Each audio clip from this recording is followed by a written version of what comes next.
मान्यताएं और मन्नतें सदियों से अपनी एक अलग पहचान के साथ लोगों के बीच रहती आई है। यह आमतौर पर एक दूसरे के साथ गहराई से जुड़ी होती है। जब कोई इंसान कोई ऐसी इच्छा या मनोकामना अपने मन के अंदर पाल बैठता है जो उसकी पहुंच से बहुत दूर है, जो उसकी क्षमताओं से बिल्कुल परे है, तो वो ईश्वर को साक्षी मानकर अपनी मन्नत को ईश्वर के सामने रखता है और ये विश्वास रखता है कि ईश्वर उसकी मन्नत को पूरा करेंगे। और वो मन्नत पूरा करने के बदले ईश्वर के लिए किसी भी चीज का या तो त्याग करेगा या तो उन्हें मन्नत पूरी करने के लिए किसी भी चीज को अर्पित करेगा, यानी कि देगा। और मान्यताएं वो हैं जो इंसान को आत्मविश्वास, धैर्य और उम्मीद देती है, जिससे वो अपनी मनोकामनाओं को हासिल करने के लिए कोशिश करता है। तो एक तरह से मन्नतें और मान्यताएं इंसान की आत्मा को संतुष्टि और शांति पहुंचाती है और उसे ब्रह्मांड की ऊर्जा से जोड़ती है। जैसे कि तिरुपति बालाजी मंदिर को लेकर ये मान्यताएं हैं कि भक्त वहां अपने बाल भी दान करने आते हैं, यानी धार्मिक मान्यताओं के हिसाब से जिनकी भी मन्नतें और मनोकामनाएं पूरी होती है वो खुशी खुशी वहां पर अपने सिर को मुड़वा देते हैं। इस तरह से मान्यताओं में शक्ति है जो इंसान को उसकी मन्नतों को पूरा करने के लिए वो विश्वास देती है जो उसे दुनिया में किसी से भी नहीं मिलता। लेकिन क्या कभी आपने सोचा है कि ये विश्वास, ये शक्ति हमारे अंदर आती कहां से है? क्योंकि हम कहीं ना कहीं ये जानते हैं कि हमारे मन के अंदर भी एक ईश्वर मौजूद है जो हमारे हर दुख, दर्द, हर तकलीफ को समझता है। मालिनी को इस बात का एहसास तब हुआ जब उसकी जिंदगी में भी एक ऐसा बदलाव हुआ जिसकी उम्मीद उसने हमेशा के लिए छोड़ दी थी। गहरे कुएं से भी ज्यादा अंधेरी और गहरी मालिनी की जिंदगी में उसकी आस्था और उसकी भक्ति के कारण वो रोशनी उसे मिली जिसके लिए वो सालों से तरस रही थी। वो कहते हैं ना कि एक माँ ही एक माँ की तकलीफ समझ सकती है, इसलिए मालिनी ने भी अपनी तकलीफों को अपनी माँ के सामने रख दिया। वो माँ नहीं जिसने मालिनी को जन्म दिया था, बल्कि वो माँ जो इस पूरी सृष्टि की जगत माता कहलाती है, यानी कि माता वैष्णो देवी। जब मालिनी ने अपनी इच्छाओं को अपने मन में लिए हुए मां वैष्णव देवी की यात्रा करने का फैसला किया, तब वो इस बात से अनजान थी कि इस दुनिया में भी चमत्कार होते हैं। और फिर मालिनी के साथ साथ पूरी दुनिया ने देखा कि नामुमकिन में छुपा हुआ मुमकिन कैसे पूरा होता है।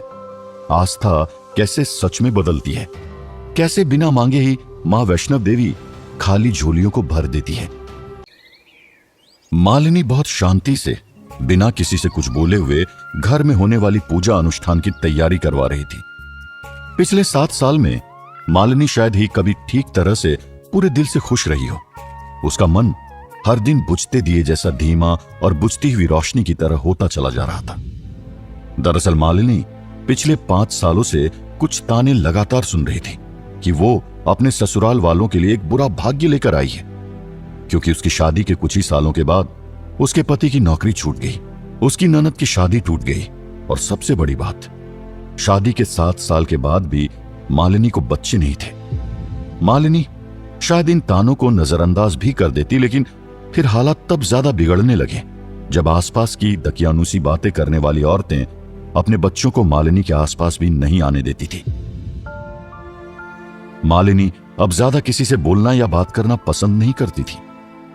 आज घर में माता का जागरण रखा गया था और इस पर मालिनी का पति शिखर उसके पास कुछ खाने को लेकर आया। मालिनी, अब फिर से तुम माँ की बातों का बुरा मानकर बैठ गई हो। ये सब भूल जाओ और कुछ खा लो। इस तरह से बिना कुछ खाए हुए दिन भर काम करोगी तो कैसे चलेगा? पूरी रात जागना है और पूजा का इंतजाम भी करना है। मुझे नहीं खाना, तुम खा लो और जाकर इस लिस्ट का सारा सामान ले आओ। परेशान मत हो, माता रानी कोई ना कोई हल जरूर निकालेंगी हमारी परेशानियों का। और तुम लोगों की बातों का इतना बुरा मत माना करो। तुम्हें पता है ना कि ये सब सिर्फ बुरी परिस्थितियां हैं। एक दिन सब कुछ जरूर ठीक हो जाएगा। मैंने कहा ना कि मुझे नहीं खाना, और अगर माता रानी को सुनना ही होता तो शायद इतने सालों से सब ठीक हो जाता। मैंने तय कर लिया है कि इस पूरे जागरण में मैं बिना कुछ खाए पिए ही रहूंगी। शायद माँ वैष्णो की नजर मुझ पर इसी तरह पड़ जाए। धीरे धीरे करके वो वक्त भी आ गया जब जागरण शुरू हुआ और भजनों के साथ साथ पूजा में भी सभी लोग भक्ति में डूबने लगे। इस पर मालिनी चुपचाप से पूजा में बैठी हुई सब कुछ देख रही थी। फिर पंडित जी ने एक कथा सुनानी शुरू की। एक गांव में एक बच्चे की मां रहती थी, जिसने एक बीमार बच्चे को जन्म दिया था। वो बच्चा अपनी कमजोर बिगड़ी हालत के कारण जिंदगी मौत से जूझ रहा था। एक दिन बच्चे की मां ने सपने में मां वैष्णो देवी को देखा और उनसे अपने बच्चे के उपचार के लिए मदद मांगी। उन्हें सपने में देवी मां ने एक आशीर्वाद दिया और कहा कि वो अपने बच्चे को मां वैष्णो देवी के दरबार में ले जाए, वहां उसे एक चमत्कारिक फल मिलेगा। उस बीमार मां ने जब सपना देखा और विश्वास करते हुए अपने बच्चे को मां वैष्णो देवी के मंदिर ले गई। वहां पहुंचकर उन्होंने बच्चे को मां के चरणों में रखा और अपनी मनोकामना मांगी। अचानक ही मां ने दया की और बच्चे का स्वास्थ्य सुधरने लगा। बस कुछ ही हफ्तों में बच्चा पूरी तरह से ठीक हो गया। अब बच्चे के बेहतर होने के बाद उस मां ने अपनी श्रद्धा और आस्था को कभी टूटने नहीं दिया। हमें हमेशा याद रखना चाहिए कि हमारी आस्था ही हमें मां की दया से जोड़ती है। मां वैष्णो देवी की शक्ति और कृपा कभी कम नहीं होती और वो हमें कभी दुखी नहीं देख सकती है। बोलो जय वैष्णव मां, जय माता दी। मालिनी कहानी को सुनते हुए अचानक ही बेचैन हो गई थी। उसकी आंखों में आंसू आने लगे थे। इस पर वहीं पास बैठे पंडित जी ने मालिनी से कहा, अगर आस्था सच्ची हो तो मां वैष्णो अपने भक्तों को जरूर सुनती है। इसलिए तुम्हारे मन में जो भी हो तुम आज मां वैष्णो से मांग सकती हो। मुझे पूरी उम्मीद है कि मां वैष्णो तुम पर पूरी कृपा करेगी। अगर ऐसा है पंडित जी, तो एक माँ होने के बावजूद वैष्णो माँ ने मेरी गोद सूनी क्यों रखी है? क्या माँ वैष्णो को मेरा दुख, मेरी तकलीफ सुनाई नहीं देती, या फिर मेरे मन की वो सुन नहीं सकती? परेशान मत हो, माँ तुम्हारे सामने है तो फिर आज खुद ही अपनी पूरी आस्था के साथ माँ के सामने अपनी झोली फैला कर देखो। हो सकता है कि माँ चाहती हो कि एक बार तुम पूरी आस्था के साथ उन पर सब कुछ छोड़ दो। पंडित जी की बात सुनते ही शिखर ने अपने हाथों को जोड़ा और अचानक ही माँ वैष्णो देवी पर विश्वास दिखाते हुए कहने लगा, अगर ऐसा है तो मैं अब बिना कुछ मांगे ही माँ वैष्णो देवी पर पूरा भरोसा करते हुए अपनी सारी बिगड़ी परिस्थितियों को माँ वैष्णो देवी पर ही छोड़ रहा हूँ। माँ वैष्णव देवी सब पर अपनी कृपा दृष्टि बनाए रखे।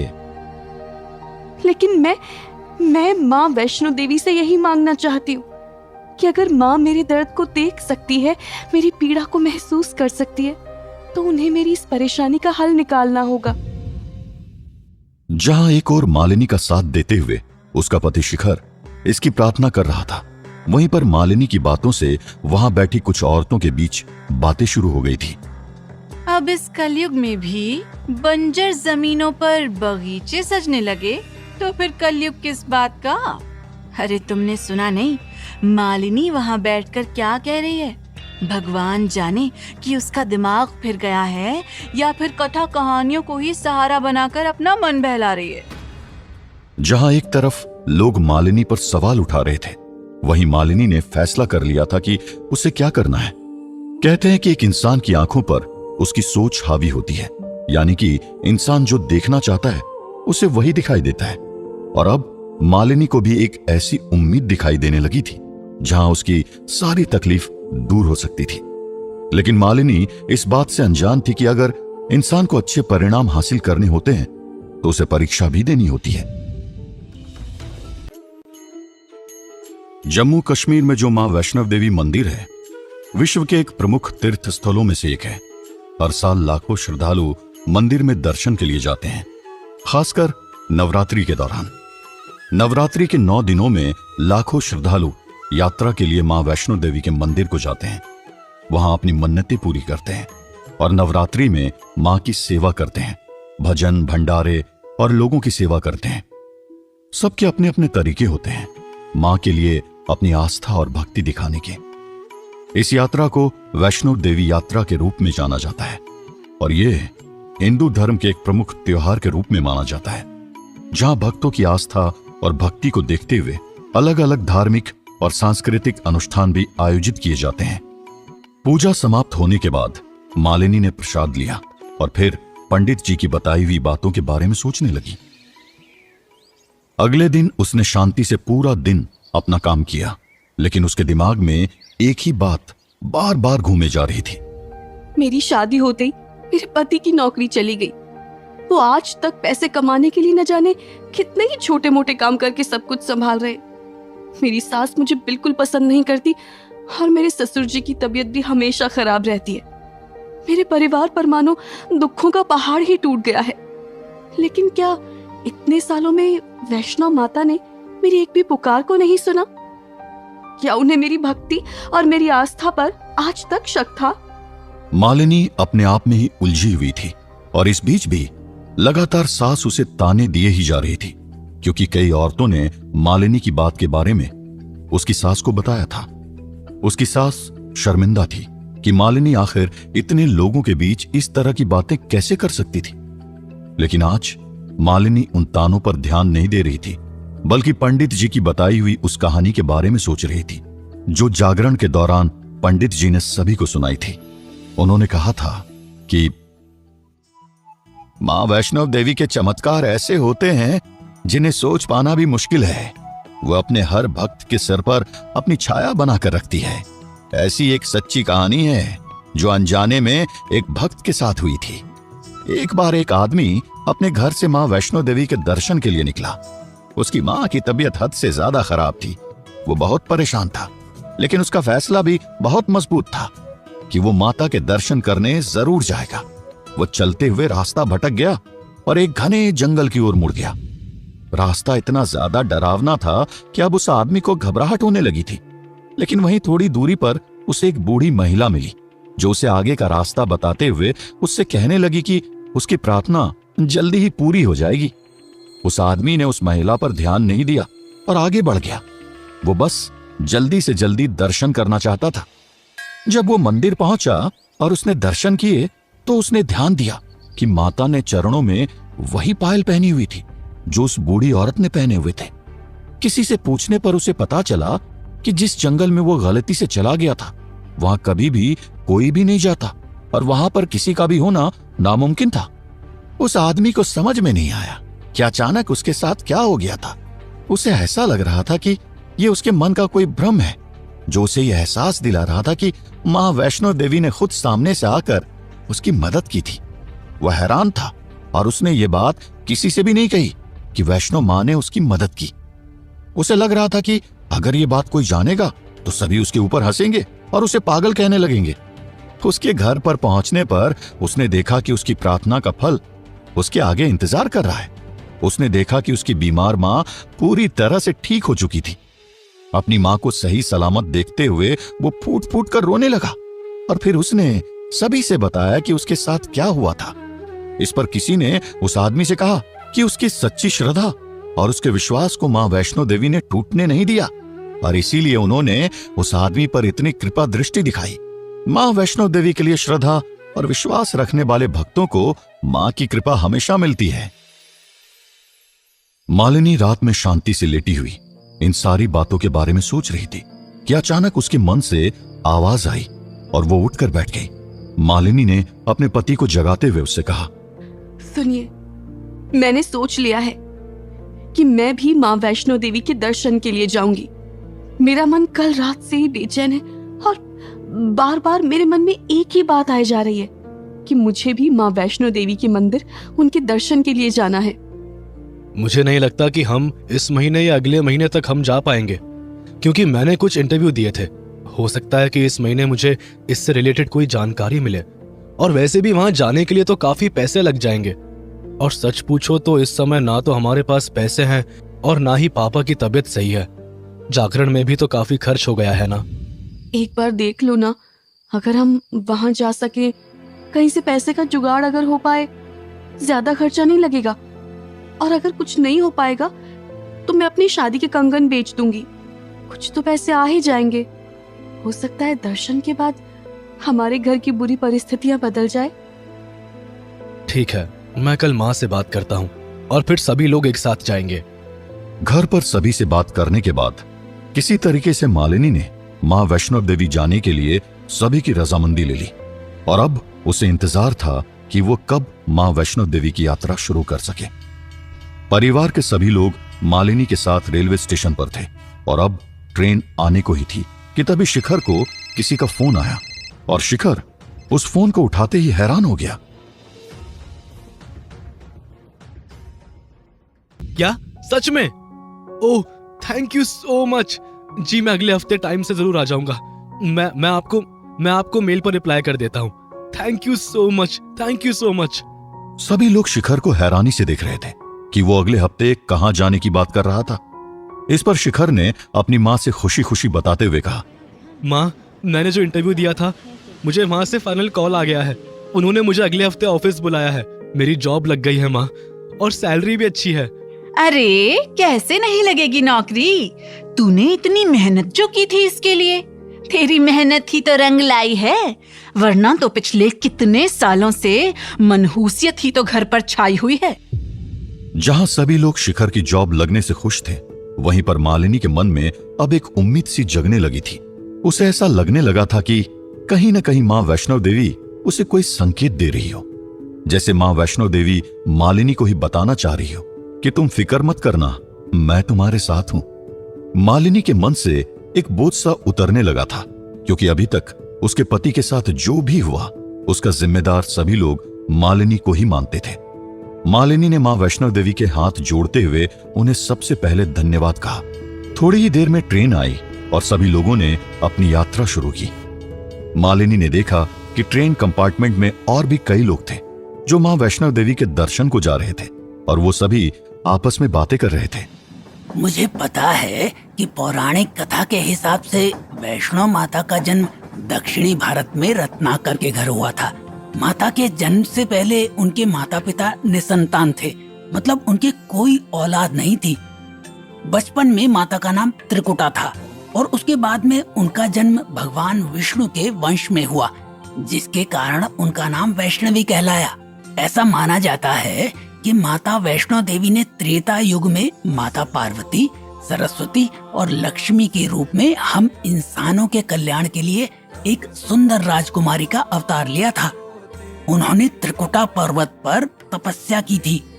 बाद में उनका शरीर 3 दिव्य ऊर्जाओं यानी कि महाकाली, महालक्ष्मी और महासरस्वती के छोटे रूप में विलीन हो गया।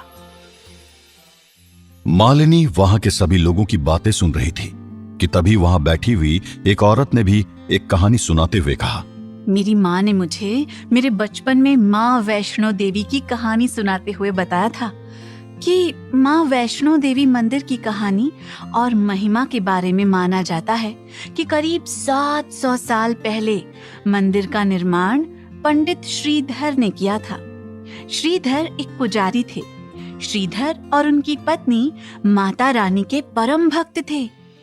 एक बार श्रीधर को रात में माता रानी का सपना आया और उन्हें भंडारा करवाने का आदेश मिला, लेकिन श्रीधर की आर्थिक स्थिति अच्छी नहीं थी। उनके पास पैसे नहीं थे, जिसके कारण वो भंडारे के आयोजन की चिंता करने लगे और चिंता में पूरी रात जागते रहे। लेकिन फिर उन्होंने सब कुछ किस्मत पर छोड़ दिया। भंडारा शुरू करने के लिए घर में जो भी कुछ अनाज बचा हुआ था उसे इकट्ठा करके श्रीधर ने अपने हाथ जोड़े और माँ से प्रार्थना की कि वो इस भंडारे को पूरा करवाएं। और फिर जब भंडारा शुरू हुआ तो लोग वहां प्रसाद ग्रहण करने के लिए आने लगे, जिसके बाद उन्होंने देखा कि लोगों की भीड़ बढ़ने लगी। श्रीधर मन ही मन घबराने लगे थे। उन्होंने बार बार माता रानी से प्रार्थना की कि कम सामान में अब भंडारा पूरा होना लगभग नामुमकिन है और भंडारे को ग्रहण करने के लिए लोगों की भीड़ भी बढ़ रही है, तो अब माता रानी ही अब सब कुछ संभालें। लेकिन कुछ ही देर में वहां एक छोटी कन्या उनकी कुटिया में आई और उनके साथ भंडारा तैयार करवाने में उनकी मदद करने लगी। देखते ही देखते भंडारा कम पड़ने के बजाय बढ़ने लगा और उसका स्वाद बढ़ता ही जा रहा था। गांव वालों ने इस प्रसाद को ग्रहण किया। इस प्रसाद को ग्रहण करने के बाद लोगों को बहुत संतुष्टि मिली। लोगों की भीड़ के ही साथ भंडारे को ग्रहण करने के लिए वहां भैरवनाथ भी अपने कुछ लोगों के साथ आ पहुंचे। लेकिन भैरवनाथ को इससे कोई संतुष्टि नहीं मिली। भैरवनाथ तांत्रिक सिद्धियों के बहुत बड़े ज्ञाता थे और गोरखनाथ के शिष्य थे। उन्हें अपनी तांत्रिक सिद्धियों पर बहुत ज्यादा अहंकार था। भंडारा ग्रहण करते हुए उन्होंने अपने लोगों और जानवरों के लिए और भी खाने की मांग की। लेकिन वहां आई हुई उस छोटी कन्या ने जब ये देखा कि अपने अहंकार के कारण भैरवनाथ श्रीधर का अपमान करना चाह रहे हैं और भंडारे में अन्न की कमी के कारण श्रीधर पहले से परेशान है, तब उस कन्या ने श्रीधर की ओर से जवाब देते हुए ऐसा करने से इनकार कर दिया, जिसके बाद भैरवनाथ ये अपमान सह नहीं पाया और उसने उस छोटी कन्या को पकड़ने की कोशिश की, लेकिन वो ऐसा करने में सफल नहीं रहा। वो कन्या गायब हो गई और इस सब से श्रीधर को बहुत दुख हुआ। श्रीधर को लगने लगा कि उससे ही कोई पाप हो गया है। उसने माफी मांगते हुए खाना पीना छोड़ दिया और माता रानी के दर्शन के लिए नंगे पांव ही मंदिर मंदिर भटकने लगा। जिसके बाद एक रात वैष्णव माता ने श्रीधर को सपने में दर्शन दिए और उन्हें त्रिकुटा पर्वत पर एक गुफा का रास्ता दिखाया, जिसमें उनका प्राचीन मंदिर था। बाद में ये मंदिर दुनिया भर में माता वैष्णो देवी के नाम से जाना जाने लगा। वहां बैठे लोगों में से एक आदमी ने उन औरतों से कहा, और मैंने सुना है कि ऐसी मान्यता भी है कि माँ वैष्णो देवी के दर्शनों के बाद सभी भक्तों को भैरवनाथ के दर्शन करना भी जरूरी है। धार्मिक मान्यता है कि माँ वैष्णो देवी के दरबार में आने वाले श्रद्धालुओं की यात्रा तब तक पूरी नहीं मानी जाती जब तक भक्त भैरव घाटी जाकर मंदिर में भैरव बाबा के दर्शन नहीं कर लें, क्योंकि जब भैरवनाथ का वध माँ वैष्णो देवी ने किया था तब भैरवनाथ को अपनी गलती पर बहुत पछतावा हुआ था और उन्होंने माँ वैष्णो देवी से प्रार्थना करते हुए कहा था कि अगर उन्हें माँ ने माफ नहीं किया तो लोग भैरवनाथ को युगों युगों तक एक अहंकारी के नाम से जानेंगे। लेकिन भैरवनाथ के इस पछतावे, उसकी आस्था और उसकी भक्ति को देखते हुए माँ ने उसे आशीर्वाद दिया कि युगों युगों तक भैरवनाथ का नाम किसी अहंकारी के रूप में नहीं बल्कि माँ के परम भक्त के रूप में जाना जाएगा। इसीलिए माँ के दर्शन के बाद भैरवनाथ के दर्शन करना जरूरी है, वरना यात्रा और दर्शन को अधूरा माना जाएगा। मान्यताएं बहुत सी है और साथ ही साथ हर एक भक्त अलग अलग तरह से अपनी पूजा, प्रार्थना और भक्ति को दिखाता है। ऐसा माना जाता है कि अगर कोई भी इंसान एक बार सच्चे दिल से माँ वैष्णो देवी का दर्शन करता है तो उसकी सभी मनोकामनाओं के पूरा होने के साथ साथ उसके पाप भी मिट जाते हैं। अब देखना यह था कि मालिनी का विश्वास और आस्था उसे इस यात्रा के दौरान किस तरह से मां के मंदिर तक लेकर जाने वाला था। मालिनी अब अपनी यात्रा करने को पूरी तरह से तैयार थी। उसने रास्ते में सारे ही यात्रियों को ध्यान से देखा। ऐसा लग रहा था जैसे कि सभी लोग यात्रा के बारे में सब कुछ जानते थे और सिर्फ मालिनी ही अभी तक इन बातों से अनजान थी। हालांकि मालिनी ने इससे पहले भी इन सारी ही बातों को सुन रखा था, लेकिन शायद आज उसका पूरा ध्यान इन बातों की हर एक सच्चाई पर बारीकी से जा रहा था। सभी लोग 1 घंटे में ही जम्मू तवी स्टेशन भी पहुंचने वाले थे। जम्मू तवी स्टेशन से ही मां वैष्णो देवी के लिए जाया जाता है। मालिनी के चेहरे पर तब एक गहरी मुस्कुराहट आई जब उसने देखा कि ट्रेन के यात्री हद से ज्यादा खुश थे और साथ ही जल्द ही माता के दर्शन पाने के लिए वो खुशी से भजन करने शुरू कर रहे थे। आसपास के लोग जोर जोर से भजन गा रहे थे। चलो बुलावा आया है, माता ने बुलाया है। मालिनी के साथ ही उसके पति, सास और ससुर भी लोगों की बातों को सुन रहे थे। इस पर मालिनी के ससुर ने उन्हीं भजनों के साथ में गुनगुनाते हुए उनसे पूछा, आप लोग भी हमारी तरह पहली बार दर्शन के लिए जा रहे हैं क्या? तो फिर हमें भी वहाँ के बारे में कुछ बताइए ना।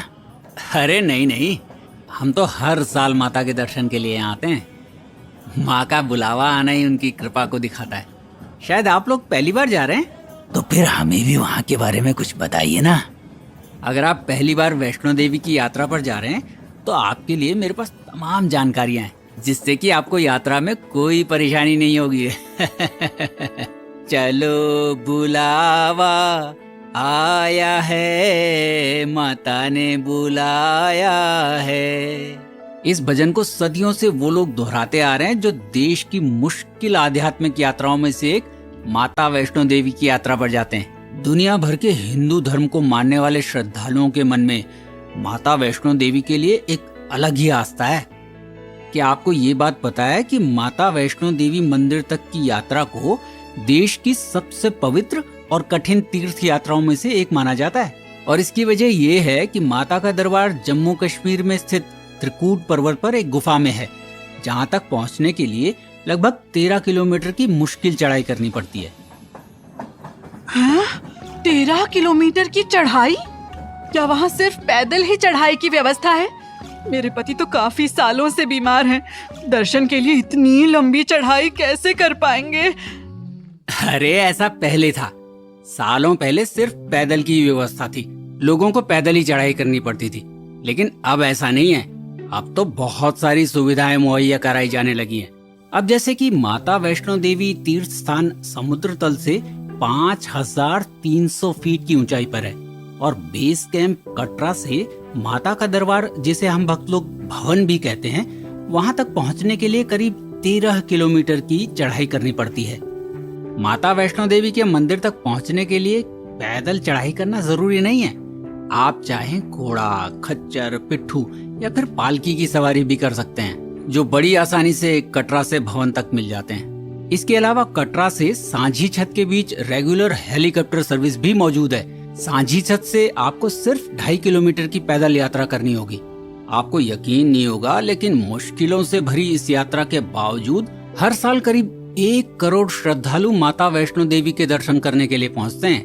अब यात्रा को पूरा करने में कितना वक्त लगेगा, ये वहाँ के मौसम, भीड़ और आपकी स्पीड पर डिपेंड करता है। वैसे तो पिछले कई सालों में वैष्णो देवी की यात्रा में कई सुविधाएं जुड़ गई हैं और यात्रा आसान हो गई है। पहाड़ को काटकर प्लेन रास्ता बना दिया गया है। चढ़ाई के दौरान पूरे रास्ते में जगह जगह आराम के लिए शेड्स, वेजिटेरियन खाना, पानी और हर चीज की व्यवस्था है, जो 24 घंटे रहती है। क्या आप कटरा के बारे में भी कुछ बता सकते हैं, जिसे आप वैष्णो देवी का बेस कैंप कह रहे थे? जम्मू का छोटा सा शहर है कटरा, जो कि वैष्णो देवी के बेस कैंप के तौर पर काम करता है। ये जम्मू से 50 किलोमीटर दूर है। यात्रा शुरू करने से पहले रजिस्ट्रेशन कराना जरूरी है, क्योंकि रजिस्ट्रेशन स्लिप के बेसिस पर ही मंदिर के दर्शन करने का मौका मिलता है। कटरा से भवन के बीच कई पॉइंट्स हैं, जिसमें बाणगंगा, चार पादुका, इंद्रप्रस्थ, अर्धकुंवारी, गर्भजून, हिमकोटी, सांझी छत और भैरव मंदिर शामिल हैं। लेकिन यात्रा का मिड पॉइंट अर्धकुंवारी है। यहाँ पर भी माता का मंदिर है, जहाँ रुककर लोग माता के दर्शन करने के बाद आगे की 6 किलोमीटर की यात्रा करते हैं। वैसे इसी साल 19 मई 2018 को बाणगंगा से अर्धकुंवारी के बीच एक नए रास्ते का उद्घाटन किया गया है, ताकि मौजूदा 6 किलोमीटर के रास्ते पर श्रद्धालुओं की भीड़ को कम किया जा सके। अक्सर लोग इस बात से कंफ्यूज रहते हैं कि कब जाए वैष्णो देवी। वैसे तो वैष्णो देवी की यात्रा पूरे साल खुली रहती है और यहाँ कभी भी जा सकते हैं, लेकिन गर्मियों में मई से जून और नवरात्रि यानी कि मार्च से अप्रैल और सितंबर से अक्टूबर के बीच पीक सीजन होने की वजह से श्रद्धालुओं की जबरदस्त भीड़ देखने को मिलती है। लेकिन अगर आप मां वैष्णो देवी की यात्रा करने के लिए जाना चाहते हैं, तो आपको कुछ खास बातों के बारे में पता होना चाहिए। वैष्णो देवी जाने के लिए जम्मू का रानी बाग एयरपोर्ट वैष्णो देवी का नजदीकी एयरपोर्ट है। जम्मू से सड़क मार्ग के जरिए वैष्णो देवी के बेस कैंप कटरा पहुंचा जा सकता है, जिसकी दूरी करीब 50 किलोमीटर है। जम्मू से कटरा के बीच बस और टैक्सी सर्विस आसानी से मिल जाती है। इसके अलावा वहां जाने के लिए नजदीकी 2 रेलवे स्टेशन भी हैं, जम्मू तवी और कटरा स्टेशन। देश भर के मुख्य शहरों से जम्मू रेल मार्ग के जरिए जुड़ा हुआ है। इसके अलावा वैष्णो देवी का बेस कैंप कटरा भी अब वहां भी एक रेलवे स्टेशन बन गया है। दिल्ली के अलावा कई दूसरे शहरों से भी यहां तक सीधी ट्रेनें आती हैं। आप चाहें तो कटरा तक सीधे ट्रेन से आ सकते हैं और फिर यहां से माता के दरबार तक पैदल ही यात्रा शुरू कर सकते हैं। देश के अलग अलग हिस्सों से जम्मू सड़क के जरिए भी जुड़ा हुआ है और जम्मू होते हुए सड़क से ही कटरा तक पहुंचा जा सकता है और फिर वहां से त्रिकुटा की पहाड़ियों की चढ़ाई शुरू कर सकते हैं। और यात्रा के दौरान कुछ अच्छी चीजों को जरूर साथ रखिए। बेस कैंप कटरा जो सी लेवल से 2500 फीट की ऊंचाई पर है, वहीं वैष्णो देवी का मंदिर सी लेवल से 5200 फीट की ऊंचाई पर है। इन दोनों जगहों के टेम्परेचर में भी काफी अंतर देखने को मिलता है। अगर मानसून में यात्रा कर रहे हो तो रेनकोट या छाता साथ जरूर रखें। सर्दियों के मौसम में ढेर सारे ऊनी कपड़े, जैकेट्स, टोपी और ग्लव्स साथ रखना ना भूलें।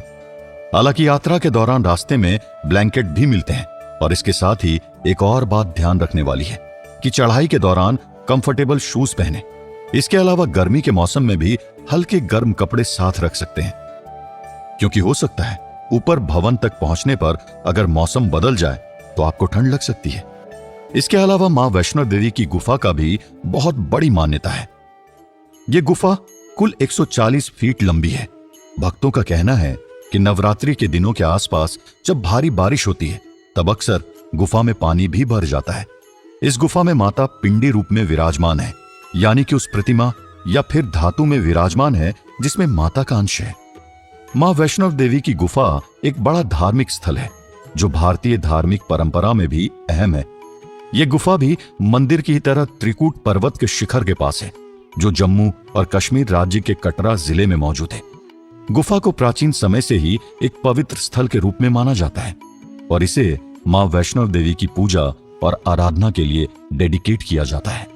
गुफा को उत्तराधिकारी नाम के पर्वतीय गुफा का हिस्सा माना जाता है और इसके बारे में जो बहुत पुरानी यात्री थे उन्होंने बताया था। गुफा में मां वैष्णो देवी की प्रतिमा है जिसे लाखों भक्त देखने और दर्शन करने के लिए आते हैं। यहाँ का आदि स्थान, जो कि मंदिर के मुख्य स्थान के रूप में माना जाता है, जहां देवी की मूर्ति या पिंडी स्थित है, उसे चंद्रगुप्त विक्रमादित्य ने स्थापित किया था। इसके अलावा महाभारत काल में इस गुफा के प्राचीनतम समयों से ही मान्यता है। गुफा की पूजा और आराधना के लिए भक्त अलग अलग धार्मिक कामों को करते रहते हैं। यहाँ पर अनगिनत भक्तों के द्वारा भगवान की कृपा और आशीर्वाद को खुद से ही महसूस करते हैं और भक्तों की मां वैष्णो देवी से अपनी मनोकामनाओं को पूरा करने के लिए आराधना की जाती है। इसके साथ ही मां वैष्णो देवी के बारे में कुछ अननोन फैक्ट्स भी हैं, जैसे कि मां वैष्णो देवी का जन्म और उनकी उत्पत्ति की एक रहस्यमयी कथा है कि मां वैष्णो देवी की उत्पत्ति धरती पर हुए समुद्र मंथन के समय हुई थी और मां वैष्णो देवी को 3 अलग अलग अवतारों के रूप में पूजा जाता है। पहला अवतार मां लक्ष्मी, दूसरा अवतार मां सरस्वती और तीसरा अवतार मां काली है। इससे यह बात पूरी तरह से साबित हो जाती है कि मां वैष्णो देवी तीनों देवियों का संयोग है। कहते हैं कि जानवरों के संग उनका संबंध गहरा है। मां वैष्णो देवी का प्रसिद्ध वाहन भगवान भैरव है, जो कि एक शेर के रूप में प्रतिष्ठित है। यह सिंबॉलिकली उनके एक प्रकार को दिखाता है, जैसे कि नर्म से क्रुद्ध तक, यानी कि नर्म और सौम्यता से लेकर गुस्से में आग बबूला होने तक। साथ ही साथ मां वैष्णो देवी के मंदिर का स्थान एक प्राकृतिक सौंदर्य से भरपूर है। वहां की सुंदरता देखने लायक है। ये त्रिकूट पर्वत की चोटी पर स्थित है, जिसमें घने वन, पहाड़ी झरने और शांतिपूर्ण वातावरण है। मां वैष्णो देवी के मंदिर के पास ही एक प्राचीन योग पीठ है, जहां पहाड़ों की चढ़ाई करने वाले यात्री ध्यान और तपस्या के लिए आते हैं। यहाँ कई योगियों ने साधना करते हुए यहाँ अपने ज्ञान और ध्यान की ऊर्जा बढ़ाई है। इसके साथ ही मां वैष्णो देवी के मंदिर में भजनों और कीर्तनों का विशेष महत्व है। यहाँ पर गाए जाने वाले भजन और आरतियां भक्तों को खुद ही ध्यान में ले लेती हैं और उन्हें आध्यात्मिक सुख और खुशी प्रदान करती है। कहते हैं कि यहाँ आने वाले सभी भक्तों को मन की शांति और रोगों से मुक्ति मिलती है। मां वैष्णो देवी के मंदिर के पास गढ़ी बिचौली नाम का एक गांव है। यहाँ के लोग अपनी स्थानीय धरोहर, परंपराओं और संस्कृति को संजीवनी देते हैं। कहते हैं कि इस गांव की खूबी इस तरह से कोई भी नहीं बता सकता है और इसे देखने के लिए इंसान को वहां ही जाना पड़ता है। ये मान्यता है कि मां वैष्णो देवी ने गुफा में 9 दिनों तक अपनी ध्यान तपस्या की थी, जिसके बाद मां अपने भक्तों की रक्षा और संरक्षण के लिए शक्ति के रूप में वहां विराजमान हुई थी। गुफा में प्रवेश करने के लिए भक्तों को सीधे पहाड़ी मार्ग की ओर जाना पड़ता है। गुफा में ध्यान और तपस्या का माहौल होता है, जहां भक्त शांति और संवेदनशीलता का अनुभव करते हैं। यहाँ पर वो मां वैष्णो देवी के चरणों में भक्ति और समर्पण भाव से रहते हैं। तो इस तरह से मालिनी और उसके परिवार ने लगभग सारी ही जरूरी जानकारी हासिल कर ली थी और अब बारी थी यात्रा शुरू करने की। मालिनी और उसका परिवार वहीं पास के ही एक धर्मशाला में रुके और वहां से जरूरी सारे सामान को लेकर यात्रा शुरू कर दी। यात्रा के दौरान उन्हें कई छोटे मंदिर और कई ऐसी दुकान मिल रही थी जहां पर सरकार ने भी कई जरूरत के सामान को मुहैया करवाया था। अभी यात्रा बस शुरू ही हुई थी कि अचानक मालिनी ने अपने पैरों से चप्पल निकालते हुए नंगे पांव चलने लगी। इस पर मालिनी की सास उसे ताना देकर कहने लगी, ये क्या कर रही हो तुम? अब ये सब करके क्या अपने पैरों में दर्द करवाना है और फिर उसके बाद मुझसे पैर दबाने हैं? ये चप्पलें क्यों निकाल दी? मैं इसी तरह से दर्शन के लिए जाऊंगी। शायद मेरे पाप थोड़े से कम हो जाएं और माँ मुझ पर दया करके मेरी भी मन्नत पूरी कर दे और मेरी भी गोद भर दे। मालिनी की बात सुनकर उसकी सास 2 पल के लिए बिल्कुल शांत हो गई और फिर उसका साथ देते हुए उसने अपने पैरों से भी चप्पलों को निकाल दिया। अगर ऐसा है तो मैं भी तुम्हारे साथ माता के दर्शन ऐसे ही करूंगी। मैं भी अब नंगे पांव ही चढ़ाई करूंगी। ये पहली बार था कि मालिनी की सास ने उसका साथ इस तरह से दिया था। इससे पहले उसने इतने सालों में कभी भी मालिनी के लिए अपना रवैया नहीं बदला था, लेकिन आज यात्रा शुरू करने से पहले ही पहली बार मालिनी का साथ देते हुए उसकी सास ने उससे इतने प्यार से बात की थी। मालिनी को अचानक ही महसूस हुआ कि शायद ये भी मां की ही दया है कि मालिनी के रिश्ते में सुधार होने लगा है। मालिनी अपने साथ हो रहे हर एक बदलाव को साफ साफ देख सकती थी। मालिनी अब और भी ज्यादा व्याकुल हो गई थी माता के दर्शन के लिए। इस पर मालिनी खुशी खुशी मां वैष्णव देवी के जयकारे लगाते हुए आगे बढ़ी और सभी ने अपनी यात्रा शुरू की। मालिनी और उसका परिवार यात्रा करते हुए मां वैष्णव देवी की यात्रा के पहले मंदिर में पहुंचे, जो कि अर्धकुप्तेश्वर के नाम से जाना जाता है। वहां पर दर्शन करते हुए मालिनी के पति शिखर ने उसे मंदिर की खूबसूरती को दिखाया और फिर वहां बैठे एक पुजारी जी से शिखर ने उस मंदिर की कहानी के बारे में पूछा। शिखर के इस सवाल का जवाब देते हुए पंडित जी ने उसे और उसके परिवार को प्यार से समझाते हुए कहा, माता अर्धकुप्तेश्वर का मंदिर वैष्णव देवी के प्राचीन मंदिरों में से एक है और इसकी कहानी भी माता वैष्णव देवी के महात्म्य से जुड़ी है। पुराने ग्रंथों और यहाँ की परंपराओं के अनुसार यहाँ पर विशेष रूप का एक पत्थर है जिसे अर्धकुप्त कहा जाता है और इसकी मान्यता है कि जब माता वैष्णव देवी भक्तों के द्वारा पहली बार खोजी गई थी तो उन्होंने अपनी शक्ति का एक भाग इस पत्थर में छुपा दिया था। यहाँ पर भक्तों के द्वारा माता वैष्णव देवी की पूजा और भक्ति का उच्चारण किया जाता है और माँ तो हमेशा ही अपने भक्तों का भला करती है। माता अर्धकुप्तेश्वर का ये मंदिर वैष्णव मठ के अधीन है और यहाँ पर भक्तों के लिए पूजा और ध्यान की सुविधा भी उपलब्ध कराई गई है। इस स्थान को भक्तों के बीच आध्यात्मिकता और शांति का स्थान माना जाता है। क्या आप लोग यहाँ पहली बार आए हैं? जी, मेरी पत्नी की बहुत ज्यादा इच्छा थी कि वह माँ वैष्णो देवी के दर्शन करे, इसीलिए मैं, मेरी पत्नी, मेरी माँ और मेरे पिताजी माँ के चरणों में आए हैं। माँ की दया और कृपा के बारे में बहुत सुना है। बस माता के दर्शन करके हम भी उनकी दया पाना चाहते हैं। मेरे पिताजी थोड़े बीमार रहते हैं, इसीलिए हम धीरे धीरे यात्रा कर रहे हैं। माता रानी आपकी सभी इच्छाओं को पूरा करें, आगे की चढ़ाई आपके लिए फलदायी हो और यहाँ जाने के बाद आप सबसे पहले माता रानी की दया से उत्पन्न हुई नदी बाणगंगा के दर्शन भी करिएगा। माँ ने चाहा तो आपकी यात्रा सफल और सुखदायी होगी। शिखर, मालिनी और उसका परिवार मंदिर के बाद वहां की नदी बाणगंगा की ओर बढ़े।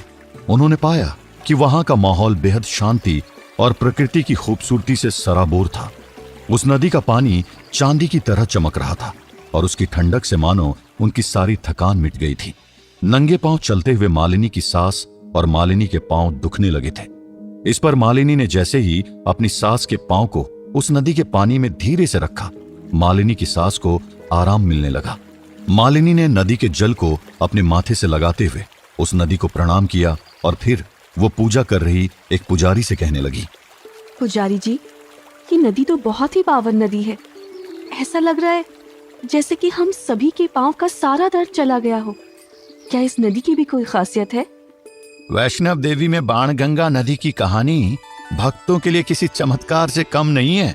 आपके जैसे ही यहाँ बहुत से श्रद्धालु आते हैं और वो सभी यहाँ जरूर आते हैं। पुराने ग्रंथों के अनुसार इस नदी को बाणगंगा के नाम से जाना जाता है क्योंकि इसे भगवान शिव के त्रिशूल से उत्पन्न माना जाता है। भगवान शिव ने अपने त्रिशूल से पहाड़ को भेद दिया था, जिससे निकली नदी को बाणगंगा कहा गया। इस नदी का पानी पवित्र है और यात्रियों को इसमें स्नान करने का मौका मिलता है। कहते हैं कि यहाँ आने वाले हर एक भक्त के रोग और शारीरिक दोष मिट जाते हैं। यात्रियों के लिए बाणगंगा नदी का स्नान धार्मिक महत्व रखता है और इसे मां वैष्णव देवी की कृपा का प्रतीक माना जाता है। इसे यात्री अपने मार्ग में बार बार देखते हैं और उसमें स्नान करते हैं। इससे उन्हें आनंद और ध्यान की अद्भुत अनुभूति मिलती है। मेरी बात मानो बेटी, यहाँ आई हो तो बस माता पर विश्वास करके रोग दोष यहीं रह जाए, ऐसी प्रार्थना करो और फिर दर्शन के लिए आगे बढ़ो। ऐसी मान्यता है कि मां वैष्णो देवी में न जाने कितने ही भक्तों की रोग और पीड़ाएं हमेशा के लिए मिट गई, जो कभी भी न खत्म होने वाली रोगों में से एक थे। कई ऐसे भी भक्त हैं जिन्होंने इस बारे में बताया कि उन्हें लाइलाज बीमारी परेशान करती थी, लेकिन मां वैष्णो देवी की उस पूरी यात्रा के दौरान न जाने कौन से आशीर्वाद ने उनकी जिंदगी बदल दी। कहते हैं एक सच्चा भक्त अपनी भक्ति में डूबा हुआ अपनी आंखों से होते हुए चमत्कारों को साफ देख सकता है, और ऐसा ही एक भक्त भी था जिसे मां वैष्णो देवी का परम भक्त मानते थे। मालिनी और उसका परिवार यात्रा के दौरान आगे बढ़ रहे थे, लेकिन इस पूरे वक्त मालिनी, शिखर और उसके सास ससुर एक बात पर गौर कर रहे थे कि वहां जगह जगह एक खास नाम लगभग हर दुकान और हर आराम करने वाली शेड्स के पास लगा हुआ था।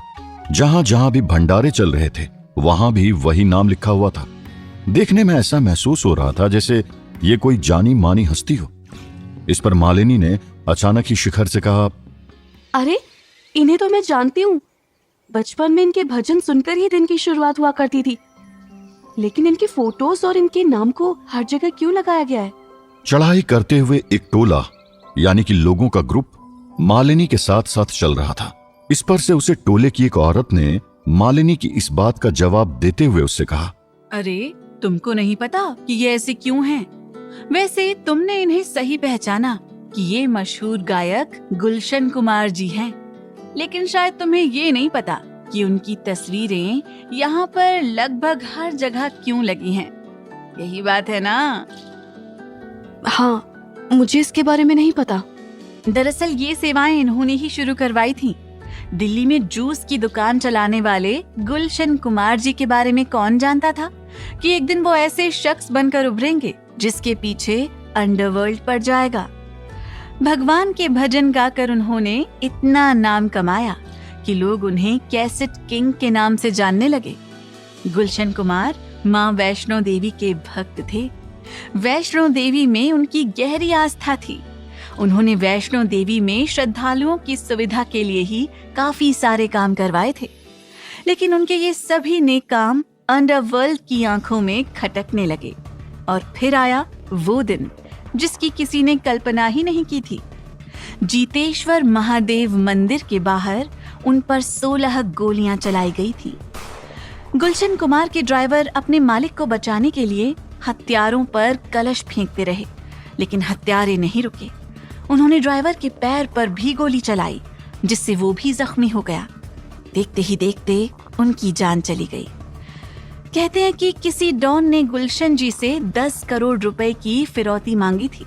हालांकि उन्होंने इसे देने से साफ इनकार कर दिया था और जवाब देते हुए कहा कि 10 करोड़ में तो मैं वैष्णो देवी में भंडारा करवा दूंगा।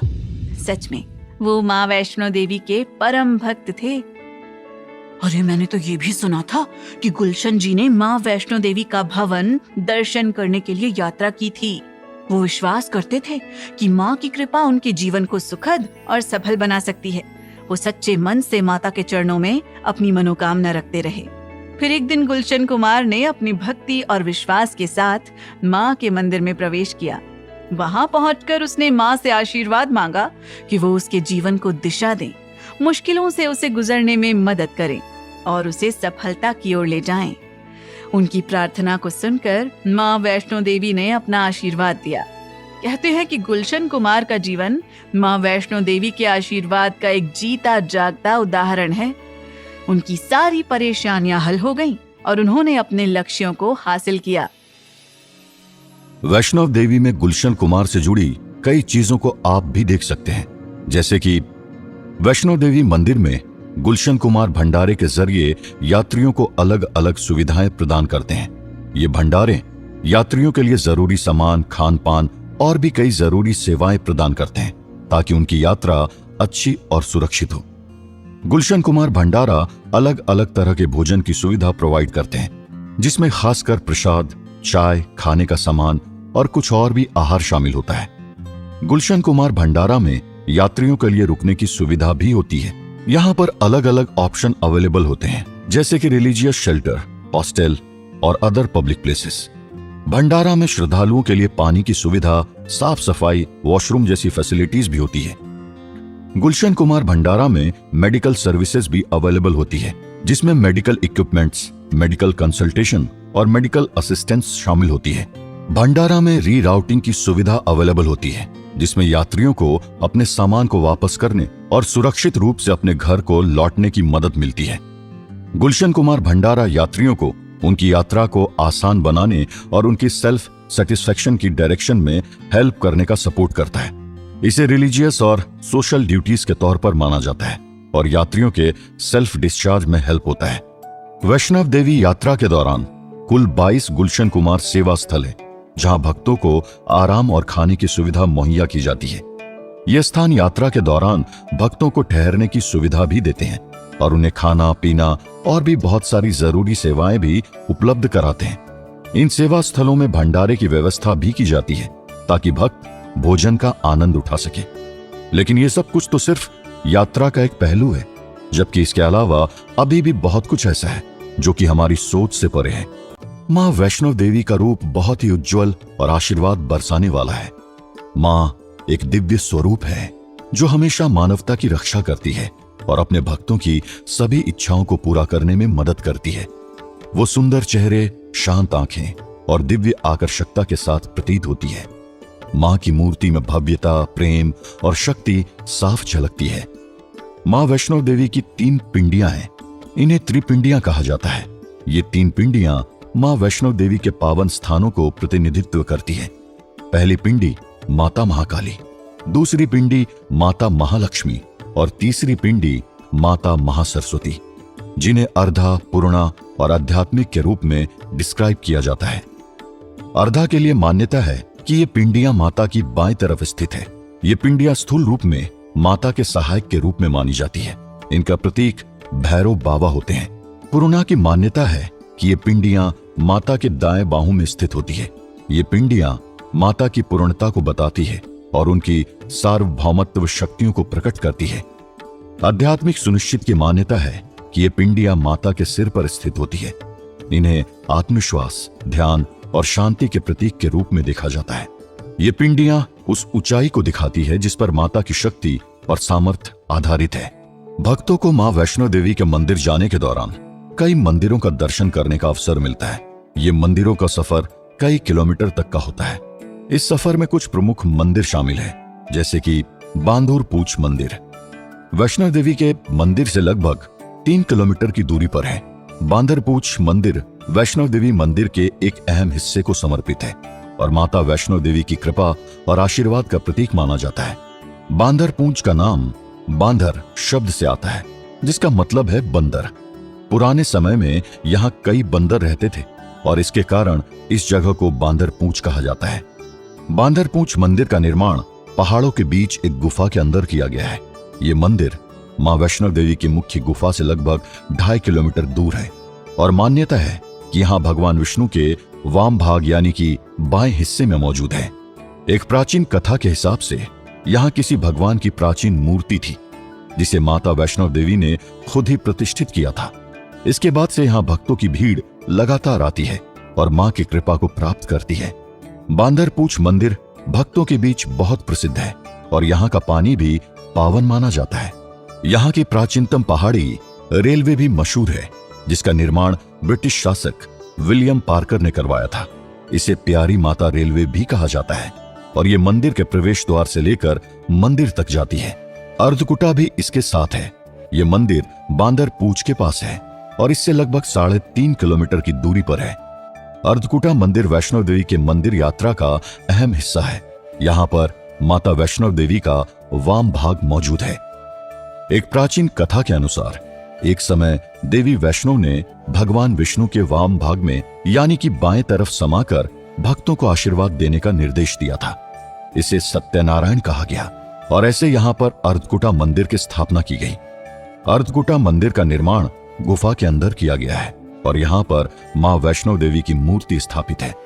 यहाँ पर प्राचीन पत्थरों से बना मंदिर है जो प्राचीन कलाकारों की कला को दिखाती है। यहाँ पे अर्धकुटा मंदिर का दर्शन करने के बाद भक्तों को आनंद और शांति का अनुभव होता है। इसके बाद आता है जैमा मंदिर। ये मंदिर भी मां वैष्णो देवी के मंदिर के रास्ते में है। जैमा मंदिर वैष्णो देवी मंदिर की यात्रा के दौरान आने वाले भक्तों के लिए एक जरूरी स्थान है। ये मंदिर मां वैष्णो देवी के प्राचीन मंदिरों में से एक है, जो पहाड़ों के बीच एक प्राकृतिक गुफा में है। कहानी के हिसाब से जैमा मंदिर का निर्माण भगवान विष्णु और देवी लक्ष्मी के एक भक्त जम्बू ने की थी, जिन्होंने भगवान विष्णु की पूजा की थी और फिर उनकी इच्छा के आधार पर मंदिर बना। एक दिन भगवान विष्णु और देवी लक्ष्मी ने जम्बू को प्रसन्न होकर उनसे एक वरदान मांगने का मौका दिया। जम्बू ने मांगा कि वे हमेशा उनके साथ रहे। प्रसन्न होकर भगवान विष्णु ने जम्बू की मांग स्वीकार की और उन्होंने अपनी महालक्ष्मी के साथ एक प्राकृतिक गुफा में विराजमान होने का निर्देश दिया। जैमा मंदिर उसी प्राकृतिक गुफा में मौजूद है। जैमा मंदिर में मां वैष्णो देवी की प्रतिमा स्थापित है और यहाँ पर भक्तों को धार्मिक आत्मा के साथ शांति और समाधान का एहसास होता है।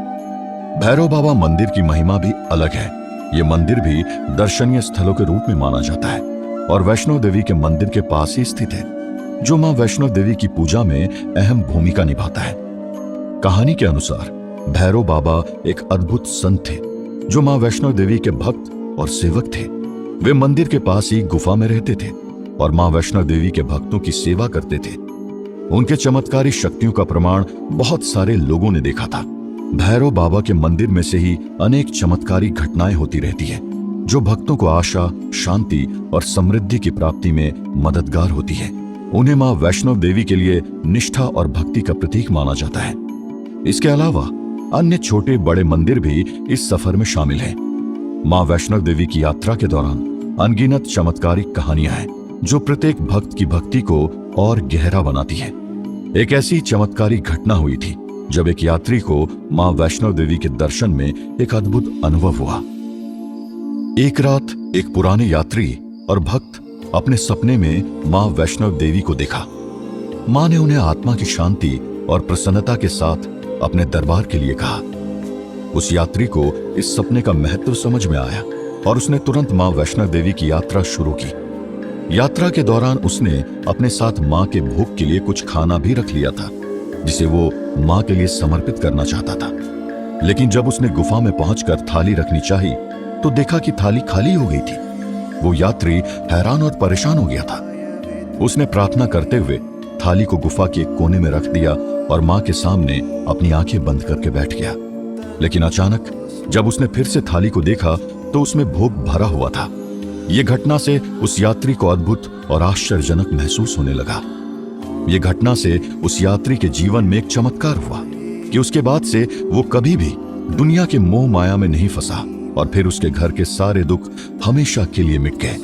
ये कहानी एक बात को सिद्ध करती है कि मां वैष्णो देवी की कृपा और आशीर्वाद हमेशा अपने भक्तों पर बना रहता है और सच्चे मन से अगर मां को याद किया जाए तो मां किसी न किसी तरह से हमें इशारा दे ही देती है कि वो हर पल हमारी रक्षा करती है। मालिनी को इस बात का एहसास हो चुका था, लेकिन फिर कुछ ऐसा हुआ जो मालिनी के लिए उसकी जिंदगी को बदल देने वाला था। मालिनी आखिरकार मंदिर तक पहुंची गई थी। वहां की भव्यता देखकर उसी में खो गई। वह ऐसा महसूस कर रही थी जैसे कि वह छोटी बच्ची हो और बरसों बाद अपनी मां से मिली हो। मां वैष्णो देवी की मूर्ति हद से ज्यादा सुंदर और प्रकाशमयी थी। मां वैष्णो देवी मंदिर में दिव्य स्वरूप में प्रतिष्ठित है, जिनका दर्शन करने से इंसान का मन और दिल आनंद से भर जाता है। उनकी मूर्ति में प्राचीन समृद्धि, शक्ति और करुणा का प्रतिबिंब होता है। उनके चेहरे पर शांति और प्रसन्नता की मुस्कान होती है, जो भक्तों को आशीर्वाद और सुकून प्रदान करती है। उनकी मूर्ति की शोभा और भव्यता ने माता को प्रसिद्ध और सभी का प्रिय बना दिया है। मंदिर में भीड़ होने के बावजूद वहां जाने वाले हर एक भक्त को शांति मिलती है। उनके चरणों में लीलामयता और कृपाशीलता का आभास होता है, जो भक्तों को उनकी शरण में आने के लिए प्रोत्साहित करता है। ये बातें सिर्फ कहने के लिए नहीं है, बल्कि जो भक्त वहां सच्चे मन से जाते हैं, उन्हें माता के दर्शन से ही सब कुछ मिल जाता है। मालिनी मां वैष्णो देवी के दर्शन करते ही उनमें खोई हुई सी बस उन्हें देखती ही रह गई। उसके लिए वक्त कुछ पल के लिए ठहर सा गया था। उसने देखा कि मां ने सोने के रंग की पोशाक पहनी थी जिसमें महीन कलाकारी की गई थी। उन्होंने अपने गले में ताजे गुलाबों की माला पहनी हुई थी और साथ में उन्होंने एक अलग सी रंग बिरंगे फूलों की माला पहनी हुई थी।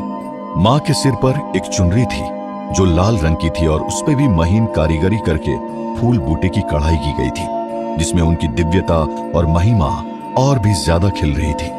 मां के सिर पर एक ताज था जो उनकी राजशीलता को दर्शाता है। उस ताज में बड़ी संख्या में माणिक्य, हीरा और कीमती रत्न जड़े हुए थे। मां के गले में भी सोने की कई मालाएं और जेवर थे। उन्होंने और भी कई गहने पहने हुए थे जो उनकी दिव्यता को और भी अधिक बढ़ा रहे थे। मां वैष्णो देवी के सामने महालक्ष्मी की प्रतिमा मौजूद थी जो कि धन, समृद्धि और सौभाग्य का प्रतीक है। उन्होंने अपने हाथों में त्रिशूल, खड़ग और घंटा पकड़ा हुआ था जो उनकी शक्ति और संयम को दिखा रहे थे। उनकी खूबसूरती में उनकी मुस्कुराहट, उनके आशीर्वाद देते हुए हाथ, उनकी भक्तों पर पड़ रही नजर उनकी आकर्षकता और प्रेम को दिखा रही थी जो भक्तों को आशीर्वाद और प्रेरणा प्रदान करती है। मालिनी ने देखा कि मां को 16 श्रृंगार किया गया था। 16 श्रृंगार में माता रानी को अलग अलग तरह की शोभा देने के लिए गहने, मेकअप और बहुत सी सौंदर्य सामग्री चढ़ाई गई थी। ये उनके सौंदर्य और महिमा को और उज्जवल बनाने में 4 चांद लगाता है। मां को बेहद सुंदर और कीमती वस्त्रों से सजाया गया था। माता को वहां भोग भी लगाया गया था। वो भोग कोई आम भोग नहीं बल्कि 56 भोग था।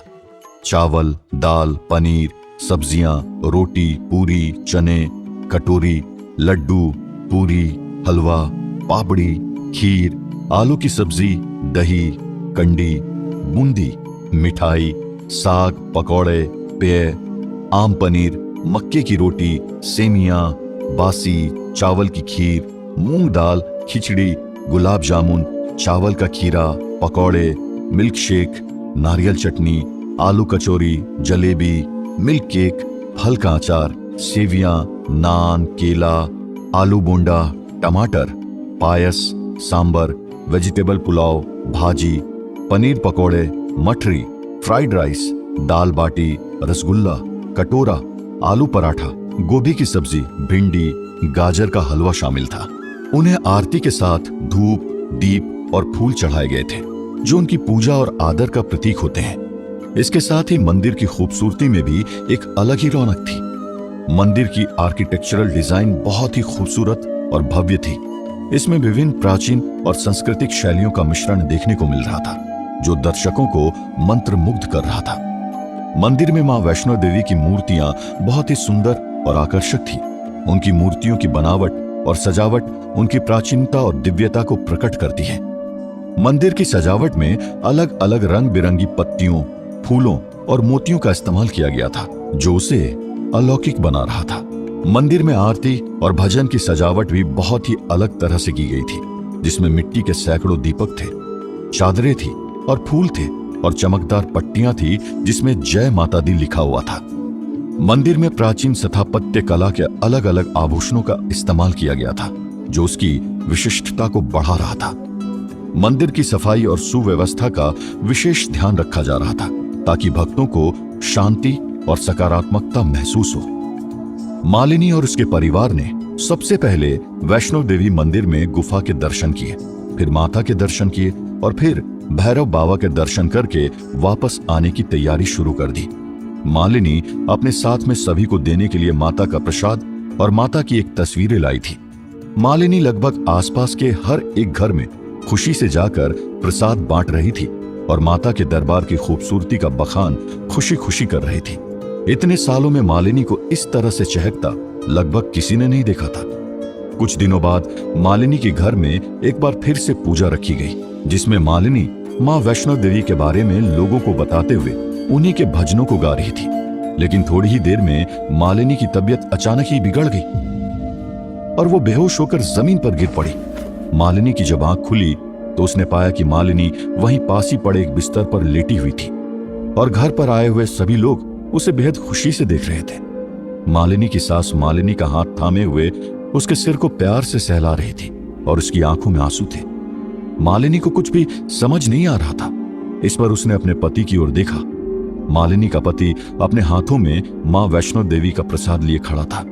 मालिनी की सास मालिनी को अचानक ही गले लगाते हुए उससे कहने लगी, तुम सही थी बहू, देवी माँ ने आखिर तुम्हारी सुन ही ली। माँ ने हमारे इस घर पर अपनी दया दृष्टि दिखाई है, और देखो ना, आज हमारे इस घर को माँ के आशीर्वाद से कितनी बड़ी खुशखबरी मिली है। डॉक्टर ने बताया कि तुम माँ बनने वाली हो। माँ वैष्णो देवी ने हमारे घर के चिराग को रोशन कर दिया। उन्होंने हमारे घर में खुशियों को भेजा है। उन्होंने तुम्हारी श्रद्धा, तुम्हारे विश्वास की लाज रख ली। माँ वैष्णो देवी ने आज हमारे इस छोटे से घर को खुशियों से भर दिया है। अब मेरी देवी माँ से यही कामना है कि जिस तरह से उन्होंने हमारे इस घर को दुखों से उभारते हुए हमारे घर का दीपक जलाया है, इसी तरह से माँ वैष्णो देवी अपने भक्तों पर दया बना कर रखें। बहू, चाहे लड़का हो या लड़की हो, जो भी आएगा माता रानी का आशीर्वाद ही होगा, और हम उसके जन्म के बाद उसका नामकरण माँ वैष्णो देवी के मंदिर में ही करेंगे। जय वैष्णो माँ। ऐसा माना जाता है कि वैष्णो देवी मंदिर पुरानी भारतीय कथाओं और पौराणिक कहानियों के हिसाब से इस समय से कई हजार सालों से भी पुराना है, लेकिन मंदिर के प्रमुख संग्रहालय और भव्य संरचना का निर्माण 20वीं सदी के आसपास हुआ था। मंदिर की महिमा विश्व विख्यात है, लेकिन मां के चमत्कार और अद्भुत शक्ति का अनुभव करने के लिए आपको वहां जाकर खुद को महसूस करना होगा। यहाँ पर हर दिन लाखों भक्त आते हैं और अपने जीवन के सभी मुश्किलों का समाधान खोजते हैं। वैष्णो देवी की कृपा से लाखों लोगों की जिंदगी में सकारात्मक बदलाव आता है। मुझे पूरा यकीन है कि इस अद्भुत जगह और मां के दर्शन से आपके मन को शांति मिलेगी, आपका मन सुखी होगा और आपको जीवन जीने की सही राह मिल जाएगी।